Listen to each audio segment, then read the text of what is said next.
Bismillah. Assalamualaikum warahmatullahi wabarakatuh. Alhamdulillah bi ni'matihi tatimmu as-salihat. Asyhadu an la ilaha illallah wahdahu la syarika lah wa asyhadu anna Muhammadan abduhu wa rasuluh la nabiyya ba'da amma ba'. Insyaallah, gimana? Kaifa halukunna ya banat? Untuk hari ini anak kelas 9, gimana kabarnya? Masih tetap berusaha untuk semangat dan harus menjaga kesehatannya, apalagi ini kita cuacanya lagi musim panas, ada hujan juga kadang kalau sore kalau malam, jadi harus dijaga waktunya dan dimanfaatkan waktu sebaik mungkin untuk menggunakan hal-hal atau waktu yang bermanfaat aja. Yang tidak bermanfaat silahkan ditinggalkan.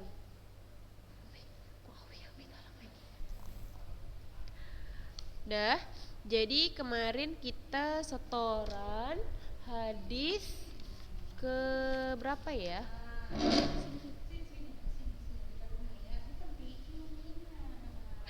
Lagi sakit deh. Iya, sini. Iya, penting ada Jami. Ada. Makasih Umi. Makasih Oma. Dah, duduk sini. Mau ngajar dulu ya, Dak? Mau nggak pergi bentar aja kita ini. Udah, semalam kita masuk hadis ke berapa? Ustazah lupa itu. 12, 13, 14 ya? 12, 13, 14 atau 15, 16, 17. Oke, untuk hari ini kita masuk hadis ke 18 ya. Jangan hadis ke 19 udah ya. Ini Ustazah kelas 8. Ini kelas 9. Oh, kita hari ini masuk hadis ke 20. Masya Allah, udah masuk hadis ke 20. Kita 20 udah ya? Ustazah lupa lah ini, ya Allah. Hadis ke berapa ya? 1, 2. Tunggu ya, hadis ke 20. Oh, 20.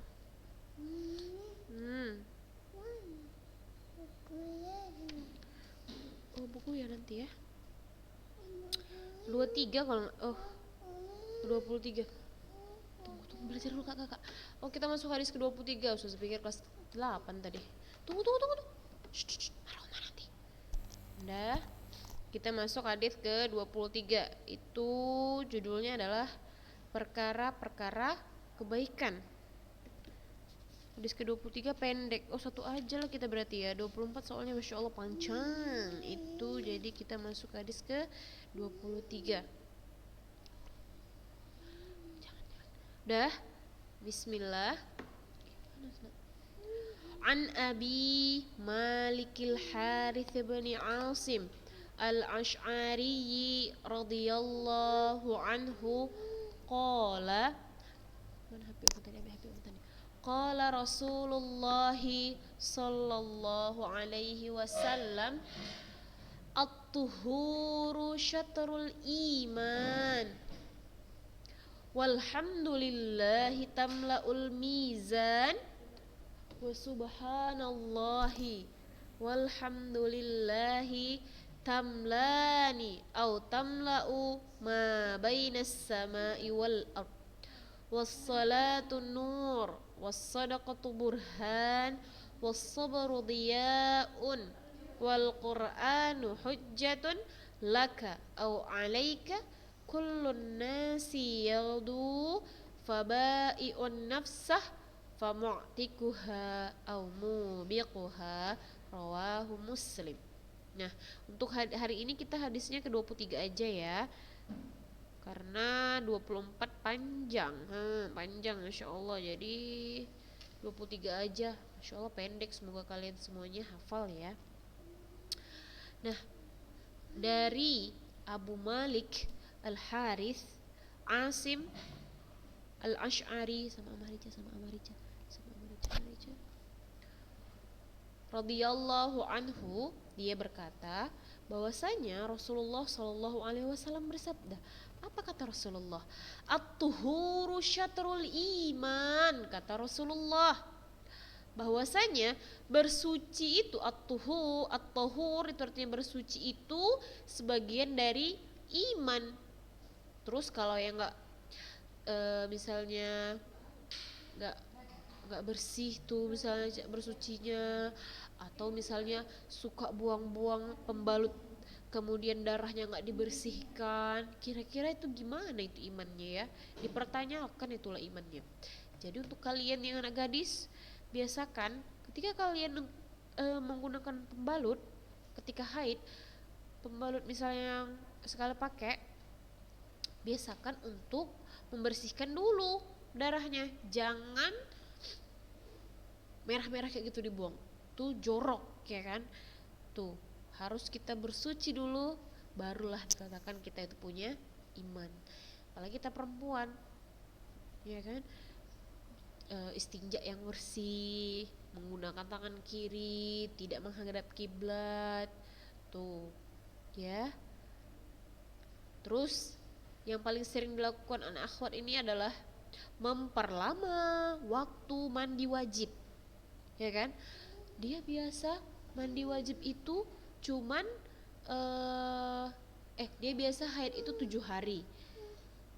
Terus tiba-tiba dia perlama waktu haidnya, dia perlama mandi wajibnya itu sampai 9 hari, padahal dia udah selesai misalnya haidnya. Itu boleh nggak ya? Nggak boleh ya. Itu sama aja kalian menipu diri sendiri dan menipu Allah. Kan kalian sesuai dengan kebiasaannya 7 hari, jadi udah selesai 7 hari itu udah selesai, jangan ditambah-tambah lagi. Alasannya belum sempat, ini 10 alasannya belum sempat. Malam kenapa rupanya biasa juga mandi malam yang kalian ya kan. Ini sengaja alasannya belum sempat, nggak sempat ustazah, entah apa yang buat dia bisa nggak sempat, heran ustazah.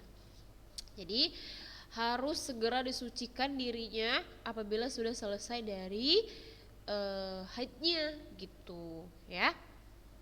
Biasakan untuk jujur dalam menghitung berapa hari masa haidnya, jangan dibohong-bohongi supaya nggak sholat. Itu sama dengan membohongi diri sendiri dan membohongi Allah, itu nggak boleh ya. Kemudian walhamdulillahi tamlaul mizan, kata Rasulullah. Ucapan alhamdulillah itu memenuhi timbangan, masya Allah. Nah, jadi ketika kalian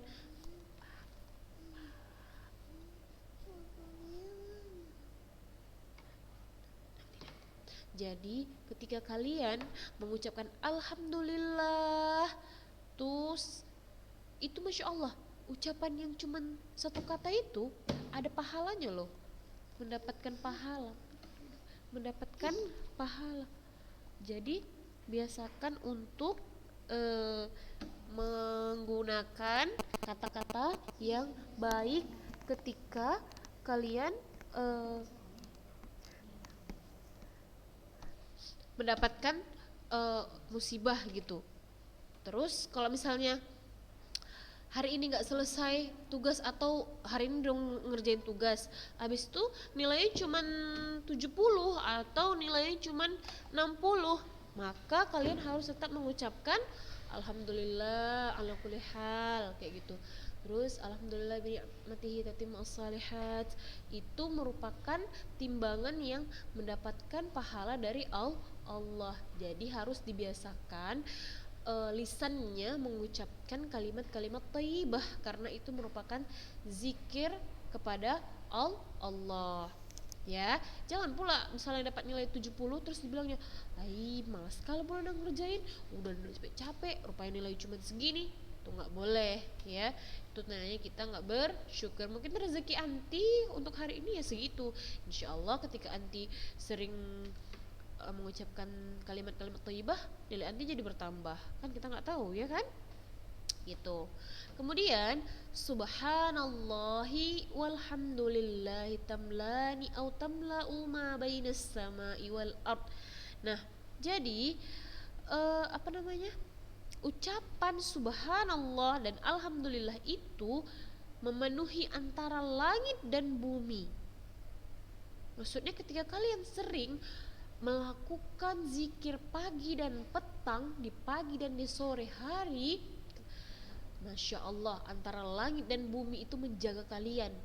Jadi jangan disia-siakan waktu yang begitu kosong. Apalagi sekarang kalian istilahnya nggak pergi ke sekolah, jadi waktunya itu cuma banyak kali di rumah ya kan, nggak buru-buru siap-siap mau bontot, kemudian mau apa namanya tuh mandi segala macam. Sekarang mungkin kalian pagi nggak mandi pun untuk belajar nggak apa-apa ya kan, atau sambil sarapan sambil dengerin audio masih bisa. Jadi kan bisa habis sholat subuh langsung zikir, kemudian baru dihafal Qur'annya seperti itu. Jadi dimanfaatkan waktu untuk mencari pahala sebesar besarnya dengan memanfaatkan zikir pagi dan petang. Kemudian wassalatun nur. Nah, sholat itu adalah cahaya kata Rasulullah. Jadi ketika kalian berada dalam kegelapan terus kalian sholat dan memohon pertolongan kepada Allah, meminta pertolongan kepada Allah, maka dengan sholat itu akan turun cahaya-cahaya yang akan dikabulkan permintaan-permintaan kalian oleh Allah. Jadi tidak ada sholat itu bilangnya sia-sia, capek, nungging sana nungging sini tapi nggak Allah kabulkan doanya. Tuh, itu adalah orang-orang yang tidak berilmu.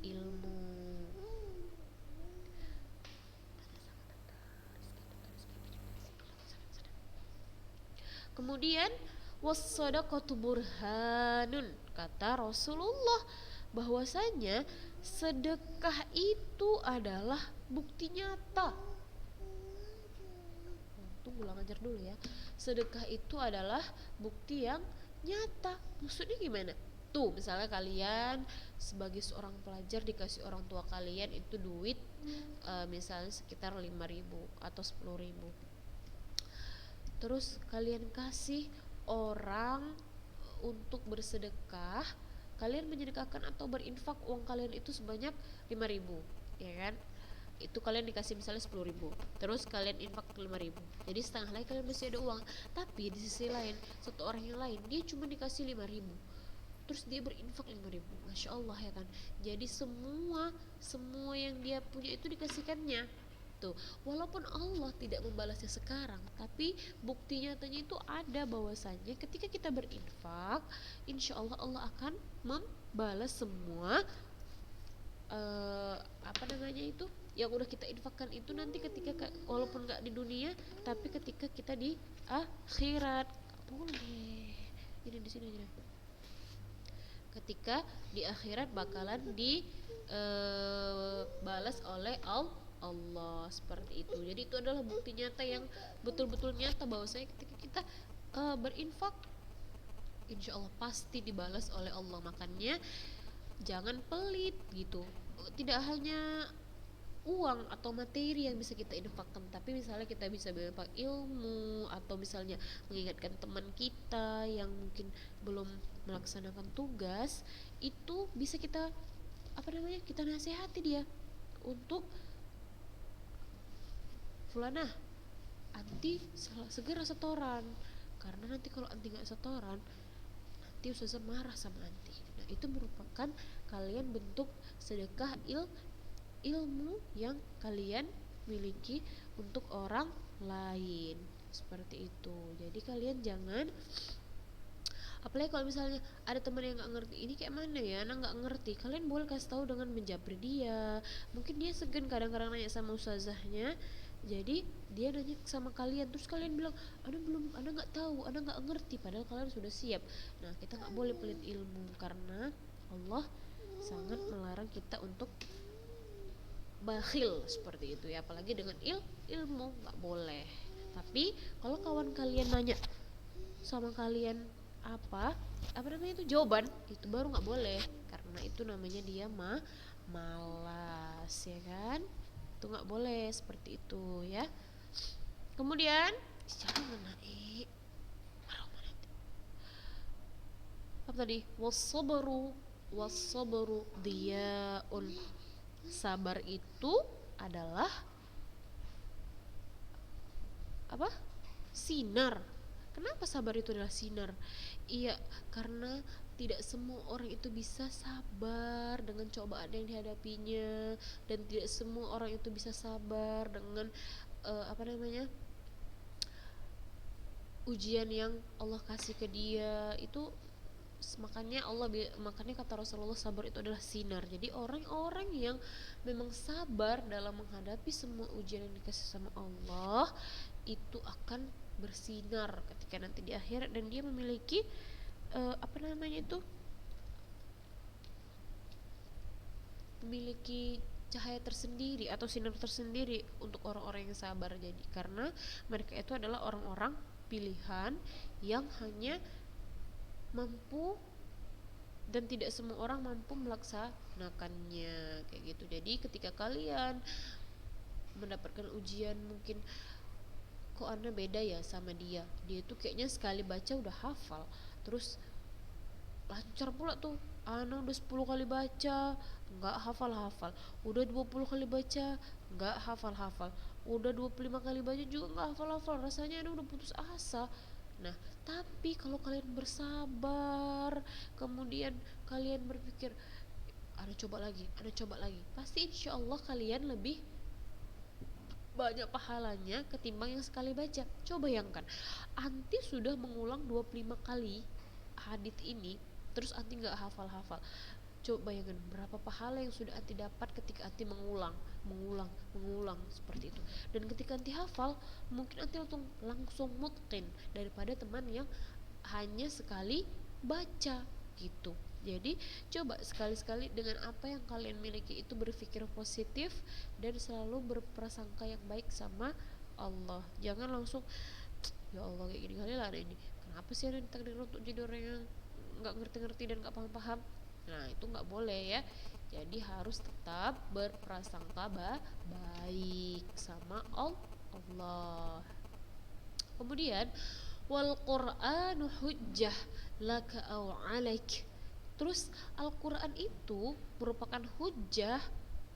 Hujjah itu maksudnya pada penolong kita. Ketika bisa jadi dia menolong, hujjah itu adalah pembawa gitu ya kan, atau perantara. Jadi bisa jadi Al-Quran itu adalah perantara untukmu, atau malah yang mencelakaimu atau menuntutmu ketika nanti di akhirat. Kenapa Ustazah? Ana udah ngafal 3 tahun bahkan 6 tahun sekolah di Ulun Nuha Ustazah. Ana udah murojaah lagi setiap hari, terus ngafal juga udah setiap hari, tapi kenapa pula bisa dituntut Ustazah, misalnya kayak gitu ya kan. Jadi maksudnya itu adalah ketika kalian menghafal Al-Quran terus sering memurojaahnya, kalian tidak lupa sama Al-Quran, insya Allah dia merupakan hujah yang baik untuk kalian. Ketika kalian mungkin apa namanya itu, hampir sedikit lagi, satu hasta lagi mungkin kalian masuk neraka, tiba-tiba Al-Quran datang, ting ting ting ting ting ting. Ya Allah, ketika masa hidupnya di dunia dia itu manusia yang masya Allah, yang selalu membacaku, yang selalu merujaahku, yang selalu mentadabburiku.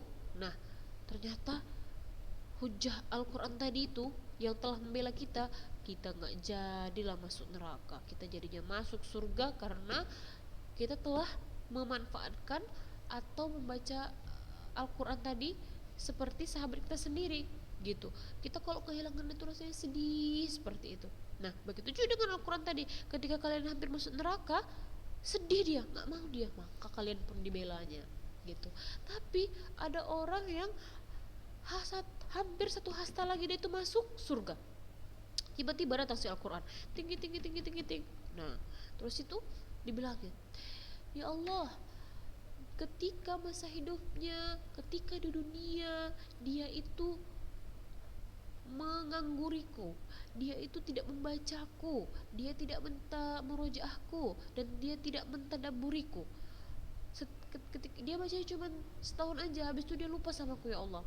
Nah Jadi si Al-Quran tadi merupakan hujah yang datang untuk menuntut haknya, karena kita telah menganggurinya semasa kita hidup. Jadi kita yang bersatu hasad tadi masuk surga, nggak jadilah, mundur jadi masuk neraka. Wal billah. Jadi kalian yang sudah 3 tahun di sini, coba di minimal kalau misalnya tinggal nggak panjang hafalannya atau nggak bisa ngafal banyak-banyak, di murojaah aja yang kelas 7, di murojaah yang kelas 8 sambil didengar murotal, sambil dibaca Qur'annya. Minimal kita itu nggak lupa sama yang namanya Al-Qur'an. Seperti itulah kira-kira ya. Nah, kullun nasi yaghdu fabai'un nafsah famu'tikuha au mubiquha. Tuh. Jadi setiap kita ini adalah menjaga diri kita, kemudian yang menuntut diri kita tuh kita sendiri. Maksudnya kita yang bisa membiasakan diri sendiri, atau kita yang bisa memerdekakan diri kita sendiri. Apalagi kita sudah berilmu ya kan, kita udah tahu mana yang buruk, mana yang baik. Jadi ya kitalah sebagai yang punya diri, sebagai manusia yang berakal dan berilmu, coba untuk berusaha menjauhi hal-hal yang dilarang oleh Allah dan menaati serta mengerjakan apa-apa yang diperintahkan oleh Allah. Apalagi kalian itu kelas 9, Masya Allah ilmu kalian mungkin udah banyak kali ya kan, dari kelas 7, kelas 8, kelas 9 itu udah kena ceramah dari A sampai Z, dari Z sampai A, itu aja mungkin, atau ada yang nambah mungkin ya kan. Jadi insya Allah ilmunya lebih banyak, jadi kalian lebih tahu mana yang harus kalian kerjakan dan mana yang harus kalian tinggalkan. Jadi diusahakan. Siapa ini? Siapa kasih?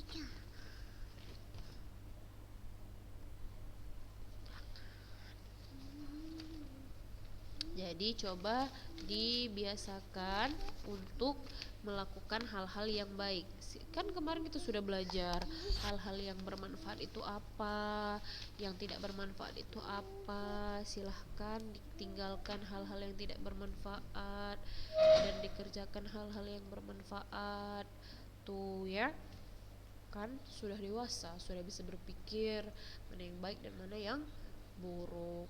Jadi untuk kelas 9, kenapa cuman Kaila Mumtaz aja yang remedial? Kenapa yang lain tidak remedial, yang remedial? Hah? Macam mananya kalian ini? Kami sudah masuk hadis ke-23 saat ini. Ya kan? Mungkinkah terkejar kalian hadis yang begitu banyak yang tidak pernah kalian setor? Atau macam mana nih solusinya kira-kira? Buat yang sama sekali cuman setoran 1 atau cuma setoran 2, itu cuman kira-kira solusinya kita buat. Coba lah kalian japri Ustazah cemana ya. Jadi kita sama-sama tahu. Tuh, sebentar lagi kita udah mau ujian ya. Nggak banyak waktu kita. Jadi yang belum remedial tuh cemana? Mau diraport nilainya segitu aja. Kalau kalian sepele, nanti kami juga lebih sepele daripada kalian. Terus kalau kalian main-main, nanti Ustazah juga main-main lah buat nilai kalian. Jadi harus ada sama-sama usaha. Kalian usaha minimal japri Ustazah kalian tuh maunya remedial gimana gitu loh. Jadi Ustazah juga tahu mau ngasihnya tuh kayak mana sama kalian ya. Jadi yang lain Ustazah harap segera Ustazah tungguin hari Selasa ya. Ustazah tunggu sampai hari Rabu. Kalau tidak ada yang japri untuk setoran untuk remedialnya, tuh nanti Ustazah tanya sama wali kelasnya, terus kalian gimana lah solusinya kayak gitu. Jadi coba yang betul-betul mau belajar, silahkan segera di dipertanggungjawabkan hasil ujian yang kemarin. Kenapa remedial? Makanya belajar supaya nggak remedial. Jadi nggak capek-capek disuruh-suruh remedial. Ini udah nggak setoran, nggak belajar, remedial pula, mau santai-santai pula. Aduh, saya pun bingung gimana caranya jadinya. Ya, paham ya? Atau mungkin kalian sebenarnya yang nggak Yang remedial ini sebenarnya dengar nggak rekaman-rekaman yang udah kami capek-capek keluar-keluar di sini, atau kalian pun nggak dengarkan apa rekaman kami kayak gitu, jadi cuman hasilnya pun kayak gitu, atau kalian pun jadinya betul-betul nggak peduli gitu loh. Bingung jadinya ustazah ini, padahal absen udah ada ya kan, di absen tuh hadirnya, tapi kenapa tiba-tiba tak ada yang mengkonfirmasi bahwa dia udah bakal ujian tanggal sekian, gak ada, cuman kayak Mumtaz yang kemarin yang udah ujian selesai. Oke, baiklah kita kembali yang tidak remedial nih. Jadi untuk yang gak remedial silahkan kalian setor hadis ke-23-nya. Itu kan pendek, Masya Allah pendek juga, cuman satu aja hari ini ustazah perintahkan untuk setoran, karena hadis ke-20 berapa tuh? 24 nya panjang. Jadi satu aja ya. Semoga kalian mudah dan bisa menghafalnya. Seperti biasa, kalian kirim ke link yang ustazah kasih, kemudian konfirmasi ke ustazah hari apa, jam berapa, supaya dicek. Oke, paham kira-kira ya? Mungkin ini aja yang bisa ustazah sampaikan, kurang lebihnya ustazah mohon maaf. Yang belum setoran hadis ke 19 segera disetor ya, itu harus tetap disetor karena nanti ujian itu bakalan masuk. Kemungkinan yang buat soal ustazah atau ustazah Alia atau ustadz juga ya, jadi kami masukkan itu hadisnya, paham ya? Jadi jangan sepele-sepele, nanti hasilnya pun jadi sepele. Oke, paham ya? Subhanakallahumma bihamdika asyhadu an la ilaha illa anta astaghfiruka wa atubu ilaik. Assalamualaikum warahmatullahi wabarakatuh.